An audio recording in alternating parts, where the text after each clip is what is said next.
अस्सलाम वालेकुम। आज मैं आप सबके सामने पंजाबी शायरी के साथ पेश हुई हूँ जो मुझे पर्सनली बहुत पसंद है। आई होप कि आप सबको भी बहुत अच्छी लगेगी। तो चलें आइए मैं आपको सुनाती हूँ। हज भी कीती जांदे हो ते लहू भी पीती जांदे हो। हज भी कीती जांदे हो ते लहू भी पीती जांदे हो। खो के माल यतीमां दा ते भेज मसीती जांदे हो। फट दिलां दे सींदे नहीं ते टोपियां सीती जांदे हो। नफ्स ते छुरी फेर दे नहीं ते दुंबे कीती जांदे हो।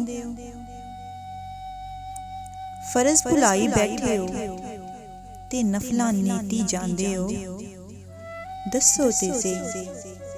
दस्सो ते सही बुल्ले शान ए कीती जांदे हो। मज़ीद अच्छी पोइट्री सुनने के लिए मेरे चैनल को सब्सक्राइब करें और अपने दोस्तों के साथ शेयर करें और बेल आइकन के बटन को लाजमी दबाएं। Thank you.